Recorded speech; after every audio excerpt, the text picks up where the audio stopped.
Sir तुम्ही मगाशी सावरकर आणि आंबेडकरांचा उल्लेख केला आणि तो सगळं सांगितलं. तो प्रश्न मी विचारणार फक्त त्याच्या आधी आता याच्याशी संबंधित आहे म्हणून देशातल्या हिंदू तरुणांनी इस्लामचा अभ्यास केला पाहिजे का आणि करायचं तर का केला पाहिजे? एकतरी प्रत्येक गोष्टीचा प्रत्येकाने अभ्यास केला पाहिजे. अच्छा. हिंदू धर्माचा केला पाहिजे. हिंदू धर्माचा अभ्यास केलाच असेल हिंदूंनी अशी भरोसा नाही. खरं. कारण लोकांचे प्रवचन ऐकून आईवडिलाचं ऐकूनच हे गीता अभ्यास केला आहे. कोणी फार अगदी वेद वाचले प्रत्येकाने बरं काय, हे काय शक्यता कमी आहे बरं काय. बरोबर. पण प्रवचनाच्या मार्गाने ह्या सर्वांना तो समजलेला असतो. ज्याच्याशी आपण 700 वर्ष एकत्र राहिलो, बरे वाईट अनुभव करून राहिलो, इतिहासामध्ये अनेक अत्याचार हिंदूवर झाले याचा इतिहास आपल्यासमोर आहे. रजाकारामध्ये या ठिकाणी सैन्य आलं नसतं तर आमचं काय झालं असतं हे ताजा इतिहास आहे. आणि जगामध्ये ज्या ठिकाणी अल्पसंख्याक आहेत तिथं काय होतं, बहुसंख्याक तिथं काय होतं जग माहीत आहे. त्यामुळं नव्या तरुण पिढीला खरोखर इस्लामची शिकवण काय आहे अशी जिज्ञासा होणं स्वाभाविक आहे. पण अलीकडे काय झालं की स्वतःहून कोणी अभ्यास करायला तयार नाही. फारच कमी लोक आहेत. इस्लामचा अभ्यास करायचा म्हणजे कशाचा अभ्यास करायचा, काय वाचायचं हे माहीत नाही. चरित्र पैगंबरांचं वाचलं पाहिजे आधी, त्याच्याशिवाय इस्लाम समजत नाही. आता मला सांगा, आपल्या कॉलेज तरुणापैकी किंवा प्राध्यापक घेऊ आपण, तरुण तर बाजूला सोडून देऊ, किती प्राध्यापकांनी अगदी पुण्यातल्या घेऊ सांस्कृतिक असणाऱ्या राजधानी विद्वत्तेचं माहेरघर असणाऱ्या पुण्यातल्या किती प्राध्यापकांनी समाजशास्त्र, राज्यशास्त्र, तत्त्वज्ञान, अर्थशास्त्राच्या पैगंबर साहेबांचं चरित्र वाचलेलं आहे मोठं. मला माहिती आहे सगळं घटना कोणत्या कोणत्या आहेत. आपलं सगळं दुर्लक्ष झालेलं आहे. एकही मला पुस्तक अजून इस्लामवर लिहिलेलं हिंदूंना मला सापडलेलं नाही. काय अभ्यास करायची गरज आहे आपल्याला? अशीच मानसिकता आहे. अशा प्रकारची मानसिकता आहे. बरं, इस्लाम अभ्यास करायचा म्हणजे त्यांच्या भूमिकेतून केला पाहिजे अभ्यास. बरोबर. तेव्हा अभ्यास करायची इच्छा निर्माण होईल. आता सगळ्याच विषयामध्ये आता अभ्यासाचा कमीच होत गेलेला आहे. पण उद्या जसं गरज पडेल तसं, खरं म्हणजे माझं म्हणणं आहे की कोणत्या सगळ्या धर्माचा अभ्यास विद्यापीठामध्ये, कॉलेजमध्ये शिकवला गेला पाहिजे. आता शिकवतात, पण तो अभ्यास जो शिकवतात ना, तो अभ्यासक्रम जर पाहिला तर तो एकतरी पाश्चिमात्य तत्त्वज्ञान असतं. अच्छा. किंवा वैदिक तत्त्वज्ञान असतं. तत्त्वज्ञानाचा अभ्यास त्याच्यामध्ये तत्त्वज्ञान आपलं नाही आहे, पाश्चिमात्याचं आहे किंवा हिंदू धर्माचा आहे. पण इस्लामचा अभ्यास असणारा आपल्या कुण्याही महाविद्यालयामध्ये शिकवत नाही. ख्रिश्चन धर्मामध्ये फक्त पारलौकिक आहे, त्यामध्ये काही अर्थव्यवस्था राज्यव्यवस्था नाही, त्यामुळे ती अभ्यासाचा फारसा भाग नाहीच आहे.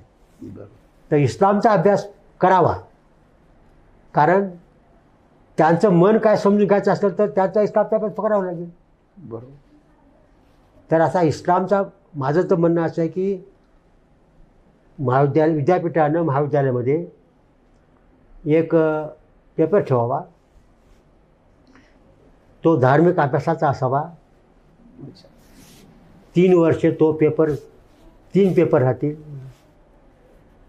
सायन्स सोडून देऊन बाकी सगळ्यात ह्युमॅनिटीजला त्यात अ आणि ब विभाग करावेत. 50 मार्काचा अ भाग, 50 मार्काचा ब भाग. अ भागामध्ये भारतातील इथले भारतीय धर्म, जैन, वैदिक, बौद्ध, मूळ आपण त्याला हिंदू म्हणू, आणि भारताबाहेर जन्मलेले धर्म, त्यात प्रमुख इस्लामी, असा 3 वर्षेपर्यंत एक पेपर 100 मार्काचा सक्तीचा करायचा. त्या 2 विषयात स्वतंत्र पास व्हावं लागेल. सेक्शन अ आणि ब मध्ये फक्त अचा पास करून 20 मार्क मिळून पास होणार नाही, तर ब मध्ये 20 मार्क मिळवले पाहिजे तुम्हाला. असे 3 वर्ष तुम्ही शिकवा. आणि ते शिकवताना हिंदू प्राध्यापकाला शिकवाय देऊ नका, मुस्लिम प्राध्यापकच असला पाहिजे. द्या. आणि ते देवबंदची ओलिमाला बोलवा. अच्छा. ते खरं सांगतील. हिंदू नक्की त्या ठिकाणी इस्लाम चुकीचा शिकवतील, नक्की खात्री आहे. तेव्हा अशा प्रकारे जर आपण अगदी अभ्यासक्रमाच्या पद्धतीनं काय शिकले ते बघा, ते असं 3 वर्ष शिकवलं, हे 10 वर्षापर्यंत शिकवलं, तर भारतामध्ये वैचारिक फार मोठी क्रांती होईल असं मला वाटतं. पण आपल्याकडं त्याचं पूर्ण दुर्लक्ष आहे. इस्लामची साधीसुद्धा माहिती आपल्या प्राध्यापकाला सुद्धा नाही, आणि माहिती करून घ्यावी अशी जिज्ञासासुद्धा नाही. कारण हिंदू मन असं सांगते सारे धर्म सारखे आहेत, सत्य शिकवतात, एकच धर्म जगाला प्रेमार पाहावे, असं आम्ही प्रार्थना होती आमच्या शाळेमध्ये. खरं. तेव्हा असं मला खरंच वाटलं. नंतर कळालं आम्हाला हा धर्म सारे गुरुजीचा आहे, असा धर्म अस्तित्वात नाहीच आहे. खरं. तर सारे धर्म हे सारखेच शिकवण देतात, सत्याचे राहतात, प्रेमाची शिकवण देतात, या अपेक्षा आहे. वास्तविक धर्म असे असते जगात भांडणं झालीच नसती. 1000 पासून 1500पर्यंत 500 वर्ष क्रुसेड झाली, कोट्यावधी लोक मेले. हिंदू फार शांत आहेत, गुलामगिरी सहन करतात, भांडणं फार करीत नाहीत. आपल्या भारतामध्ये धर्मयुद्ध झाले नाहीत. काय केलं? मुस्लिम राज्य आलं. तुम्हाला काय पाहिजे? राज्य पाहिजे का? राज्य करा. आमचा धर्म पूजा प्रार्थना श्राद्ध जातीत लग्न मंदिरं करू द्या, तुमचे सरदार होतो आम्ही. आपण त्यांचं राज्य मान्य केलं, धर्म शिल्लक ठेवला. खिचडाने तसं केलं नाही, आमचं राज्य पाहिजे आम्हाला. तो अशा प्रकारे की हिंदू आणि अभ्यास केल्याच्या नंतर एकमेकाची मनं कळू लागतील तुम्हाला. बरं, यासाठी केवळ अभ्यास चालणार नाही. दुसरं न घडणारी गोष्ट अशी आहे की हिंदू मुसलमानाचा परस्पराशी संपर्क होतो का? एकत्र येतो का आपण?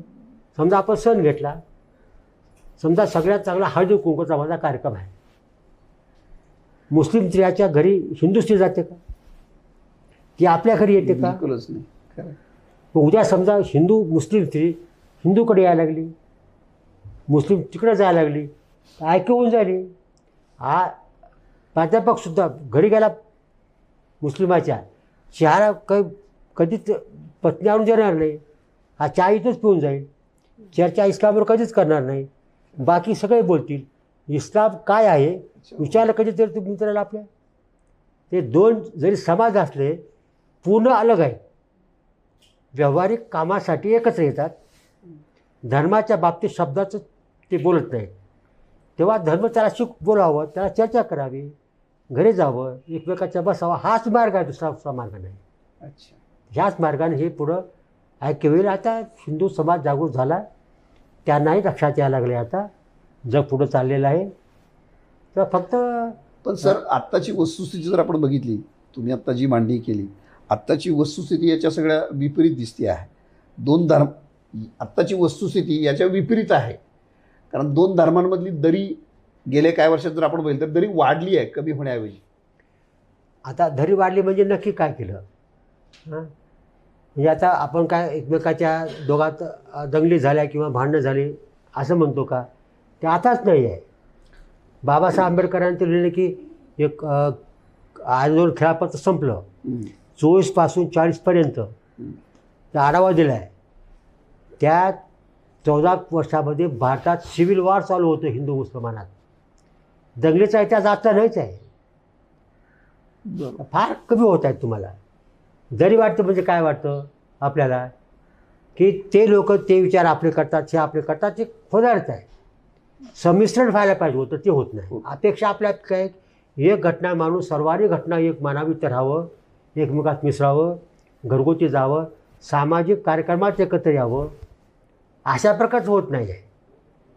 पण जरी होते म्हणजे काय एकमेकाचं भांडणं फिरणं फारसं कुठं, सगळे एकत्रच बसतो आपण. कधी चुकून कधीतरी एका दिवस आता हिंदुत्वादी पक्ष म्हणतात तो सत्तेवर समजा आला बरं काय, म्हणजे दरी वाढले असं नाही आहे. तोही मुस्लिमांचीच काळजी करतो आहे. अच्छा. तो तिथं गेल्यानंतर तो म्हणतो की काँग्रेसनं तुमची काळजी केली नाही, तुमची नुसती मतं मागितली, खरी आज काळजी तुमची आम्ही करणार आहोत, तुमचं हित आम्ही करणार आहोत, किंवा त्यांचं हित करणार हीच भूमिका आहे तुम्हाला त्या ठिकाणी. आणि हिंदूचं मन असं आहे एकूण, असं कुण्या धर्माविषयी धर्माच्या बाबतीमध्ये भेदभाव करणं, द्वेष करणं हिंदूच्या मनात येतच नाही. असा कोणी करत असेल त्याला जाती म्हणतात आपल्याकडं. बरोबर. ती जाती म्हणून घ्यायला हिंदू कोणी तयार नाही आहे. सारे धर्म सारखे आहेत, सगळ्यांना प्रेमानं वागावं अशीच भावना आहे. का जरी वाढली असं काही प्रकार नाही आहे. अच्छा. किंवा राजकारणामध्ये काय होतं की मुस्लिम समाजाकडनं काही लोक की आपल्याला मुस्लिमाचे अलगत्व बाजूला करू इच्छितात. बरोबर. ते नुकसान ते स्वतः करून घेत आहेत. एकत्र मिठ्याची प्रक्रिया हिंदू करा तयार आहेत, पण हिंदूचा प्रभाव पडू नये. त्याच्या प्रथा, त्याच्या परंपरा, त्यांची पद्धत, आपलं विशिष्टत्व, आयडेंटिटी कायम राहिलं पाहिजे. शिल्लक राहायला पाहिजे, यासाठी प्रयत्न केला जातो. त्यामुळं सगळे त्यांचे धर्मगुरू आहेत, तर तुमच्या प्रथा त्यांच्या पाहू नका, वेगळ्या पाळा. जे खरं म्हणजे एकमेकाच्या प्रथा पाहून एकत्र यायचं वाटतं. बरोबर. अलगपणाची त्यांच्याकडे भूमिका व्हायला लागलेली आहे. त्यामुळे नुकसान त्यांचं जास्ती व्हायला लागलेलं आहे. अच्छा. तेव्हा त्यांनी ते एकत्र मिसळाची प्रक्रिया करावी. पण ते इस्लामिक धारणाच अशा प्रकारची आहे की ते संघटित समाज आहे. त्यामुळे एकत्र दोघांना राहावंच लागणार आहे. दुसरा कोणता मार्ग होणार नाही.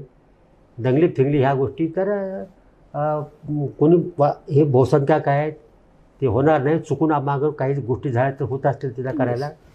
आणि असंच आपल्याला हिंदूची जसं संघटन वाढेल तसं त्यांनाही यांच्याशी नीट जुळून घ्यावं लागेल. ह्याची गरज वाढत जाईल.